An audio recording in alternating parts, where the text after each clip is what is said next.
The Seattle Seahawks welcome the top AFC team and the Kansas City Chiefs to town for a primetime matchup on Sunday Night Football.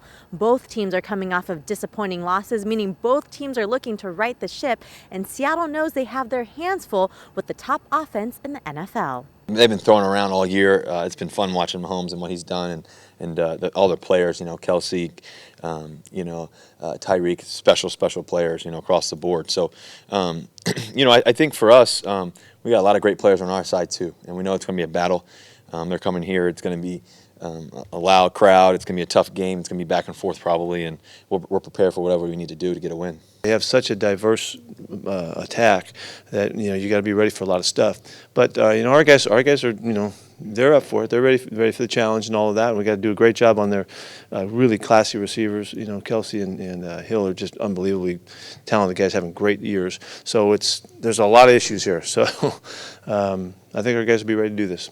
The Chiefs' high-flying attack has been led by second-year quarterback Patrick Mahomes. In his first year as a starter, he has been impressive. He leads the NFL in several statistical categories, including passing yards, yards per attempt, and touchdowns. He's really good, really strong arm.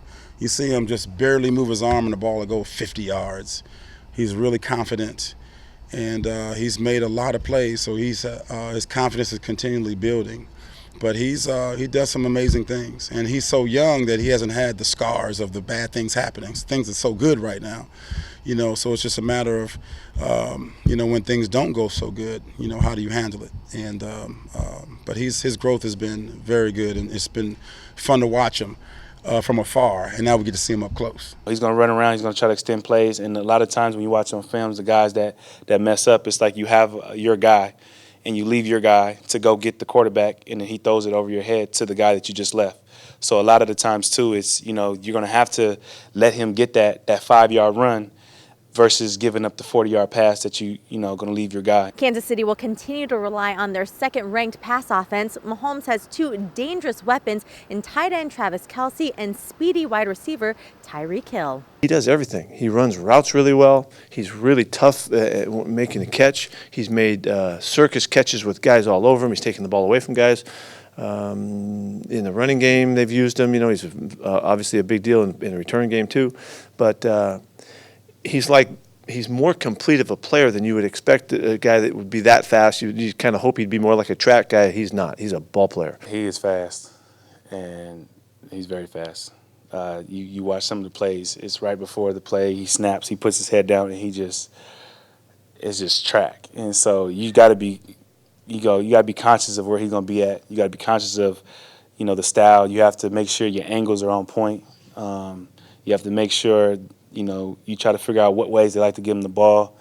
And, they're going to try to, find ways to find mismatches and stuff like that. So you want to try to minimize that as much as you can. When you look at the Chiefs' defense, they rank 31st in total defense, dead last in pass defense. But there is one area where they do excel, and that is getting after the quarterback. As a team, they have recorded 46 sacks, which ranks second in the NFL, led by Chris Jones, who has 14. Unbelievable quickness, really great motor. They move him a lot. Like, he doesn't stay wherever he's lined up. He doesn't stay there.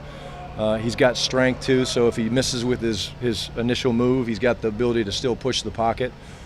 Tremendous player. I said to the guys, I think he's one of the top interior linemen in the league. We go against guys like Aaron Donald and Sue all the time. This guy's right up there with them. I think he's a dominant player.